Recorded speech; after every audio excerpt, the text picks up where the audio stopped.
I'm going to unbox and show you the DTW 285Z.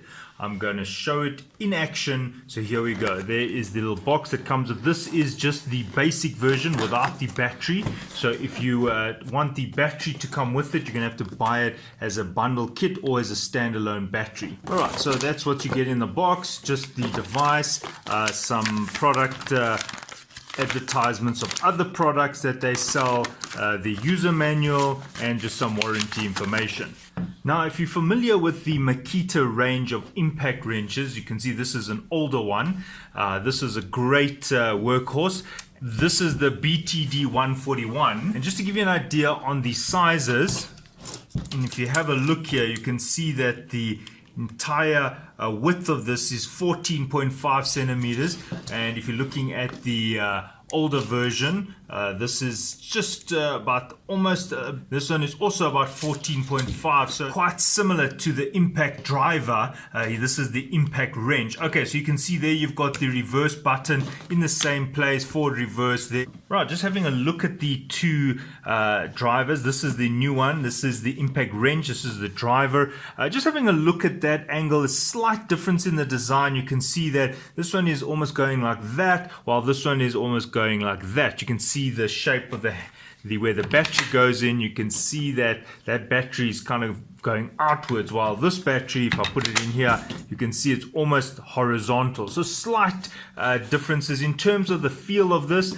This one is fine. It's got a fairly big space here for a hand. My hand is quite wide, but just to give you an idea, you get about 9.5 from there to there, and it's actually matched here, even though this is slightly different in terms of the angle here, because remember that even though it's angling in, it's angling where you it's not going to be in the way because your finger wraps around there. So it's not much difference in terms of the feel. Obviously, being new, it's nice and rubberized, quite sticky in terms of the rubber gripping your hand, while this has been cleaned so many times, lost a bit of that stickiness. All right, so the battery, you can see I've put a 5 amp hour battery. You can get a 6 amp hour battery. This is the 3 amp hour battery. Looking at them, they are practically the same size, so you're not going to notice a difference in terms of size whether you get a 5 amp or the 3 amp. So what I'm going to do is I'm going to now test it. I'm going to test this on a vehicle and try undo the wheel nuts, the wheel bolts, and then you can see the torque rating and whether the battery makes a difference. Will a 3 amp hour battery give the dry impact wrench the ability to have a higher torque, or will you be able to use any battery? For example, do you have to get a 5 amp hour battery to squeeze out the maximum torque available on this unit? So I'm going to go and do a practical test, and I have charged these batteries completely. Both batteries have been charged to their full capacity. So now I'm going to put them on the wrench, and I'm going to try the wrench with the different batteries. Okay, so here is a real life demonstration. Here is the DTW 285. It says it's got a maximum fastening torque of 280 Newton meters, a massive amount. So what I'm going to do now is I'm actually going to test, is this wrench able to be used practically to remove wheel nuts here. This happens to be a BMW. This is a size 17 socket, and I'm going to just try and loosen these wheel nuts. Now, the fastening torque on a BMW is for the most part about 140 Newton meters. Every car is different. They range from about 100 Newton meters to about 140. It does depend on the manufacturer, but let's just take 120. You save for the 120. Let's just take 120 as the reference here. So what I'm going to do is I'm going to loosen one, and I'm going to tighten it to exactly 120 Newton meters. Then I'm going to use the impact wrench and see if I can loosen 120 Newton meters wheel lug.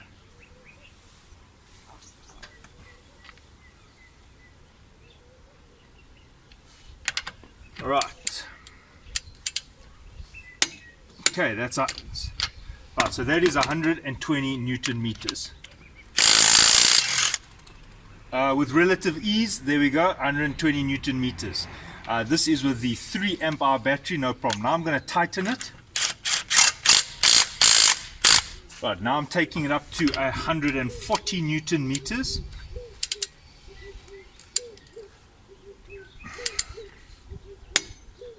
Right, so that's 140 Newton meters.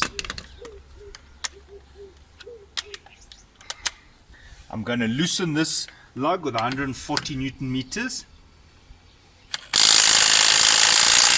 You can see it struggled there for a bit, but it did open it. I'm now going to take this up to 150 Newton meters, which please note is getting too tight for a rim like this. Okay.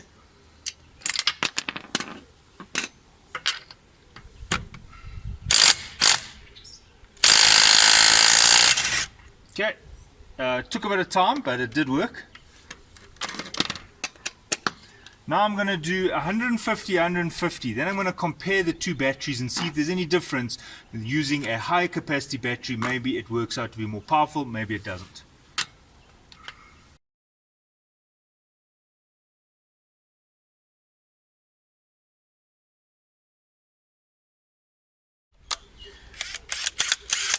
Right, so first with the 3 amp hour battery, loosening it. Right, next with the 5 amp hour battery,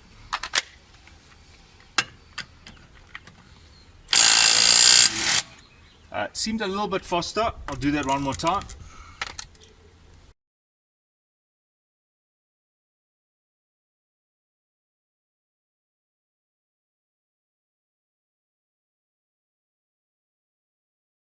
One, two, three, go.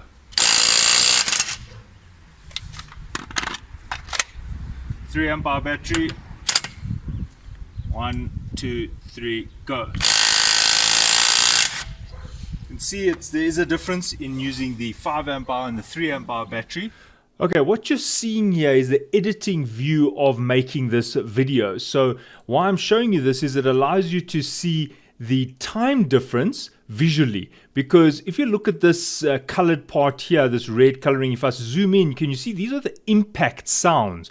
This is the audio that is recorded, and if I look at the time that the impact was making, the time the impacts were taking place, you can compare. Look at this. This is the 3 amp hour battery undoing a 150 Newton meter lug, while this is the 5 amp hour battery, and you can see visually that it's at least half the time. So if I show you, if I zoom here and I just try and capture the impacts itself, maybe let's bring this in a little bit more, just when it was doing the impacts, you can see that this worked out to be 1.23 seconds. Okay, look, it is really quick because it's still under 2 seconds. But just to show you, if I come to the 5 amp hour battery and let's do that, you'll see that it is 0.29. So that is at least 50, that is at least twice as fast. And if you look further on, when I did the test again, I swapped it now. I did the 5 amp hour battery versus the 3 amp hour battery. You can see the time once again is twice as quick, because here the impact sound was going for much longer. All right, so that's how I'm quantifying that the 5 amp hour battery was better. Okay, in terms of the driver itself, it's got this front part here. This can actually come off. This is luminous, and just have a look at the luminance coming from that front little rubberized fitting. Look at that, just coming in from the sun. Look how luminous that is. The unit itself's got 3 speeds.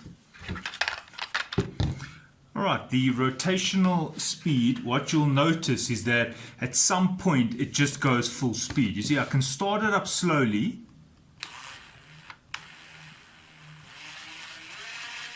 And then it does increase, but above a certain amount it just goes full speed.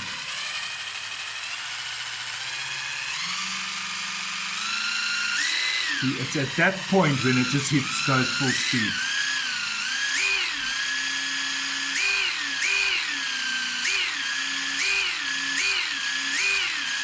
So you'll find that when you're depressing this, at a certain point, it'll immediately kick into full speed.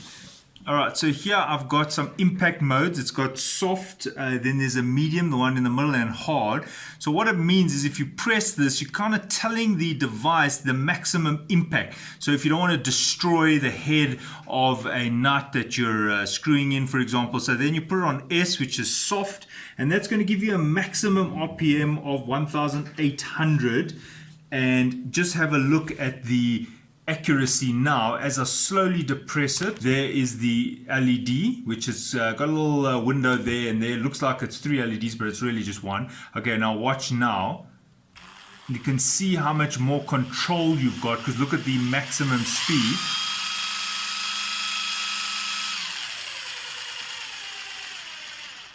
So that's the soft impact, and then I can go to the medium impact, which now goes to a slightly faster RPM. That's getting to 2.1, 2,100 RPM. Now notice it picks up a bit more speed. The rotational rotations, there we go, you can see. And then if I put it to H, which is the maximum, the high impact going at 2,800 RPM, just have a look at that. It's kind of got that extra kick, but as I said, that extra kick is almost like a binary. It's either on or off. You're not able to vary at that point.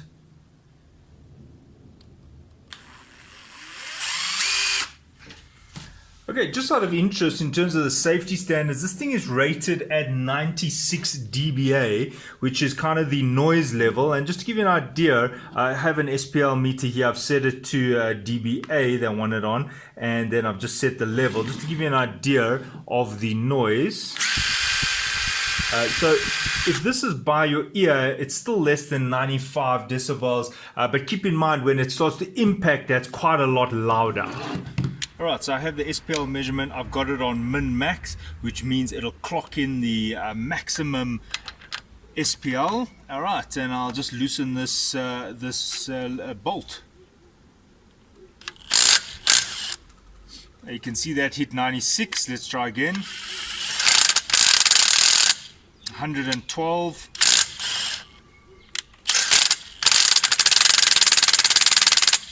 About 112.7. Okay, so there you saw it went above 110 decibels, which is actually loud. So that means if you're under a car, especially where the noise can reflect off many surfaces, therefore giving you even a louder sound, just wear some ear protection when you're using the impact function. So overall, very rugged. I've had very good experience from the Makita brand, and I can take you through my workshop and you can see lots of Makita tools. I'm very happy with this product. I'm also very happy to use the 5 amp hour. I noticed the 3 amp hour loses capacity quite quickly. It almost needs to be charged more often, and that's obvious because this has the 5 amp hour and there's a 3 amp hour. So if you just do the calculation, you can pull 3 amps for an hour or 5 amps for an hour, and if you spread that over maybe 0.5 amps, you're going to get 10 hours, and here you're going to get 6 hours. So obviously that's an ideal situation. Batteries don't respond in that way, but I'm just giving you an example that the point of the 5 amp hour is just giving you a longer capacity, especially if you're going to be using this battery on other devices such as the blower or the grinders, then that is quite power hungry. All right, so the things I like about Makita is particularly this battery. You know, if you leave this unused for even 4-5 months, it does not lose its charge. And that's one of the great things about this brand is you try these alternative brands, which they even say lithium, but after like you leave the battery after a few weeks and you try and you connect it up and it's like you have to charge the battery. Now, in my case, I bought this one. This happens to be the BL1850, and that is a 5 amp hour battery. This happens to be the 3 amp hour battery. This is the BL1830. Also good workhorse, especially for the lower range impact driver. While the impact wrench, I do recommend you get the bigger battery. One of the selling points is that it's brushless, whereas this is brushed. You do get this in a brushless version. And what they're saying is that it's more energy efficient, it uses less current to get going and to operate because there isn't a commutator, which means there's less sparking and heat dissipation, so your battery's supposed to last longer. So here, if I move it, you might even see some sparking at the back here. Sometimes I do see it sparking here. That's the little carbon brushes on the commutator as that spins around. While here, this is brushless, so it's actually more efficient. Now, something that I am a bit concerned about is this plastic here. I have a feeling this will get cracked and probably break. You see, this one I liked, very strong. As you can see, there isn't something that can pop off so easily. While this, I can, it's already. You can see it's got some movement there already. I don't know, I'll have to wait and see if it will be okay, but I can just imagine dropping this down and this thing cracking, although it won't damage the internals. This is more just, I think, for the aesthetics, but other than that, this looks like it's going to be a good friend like my older Makita. So I hope this video is helpful, and thanks for watching. Cheers.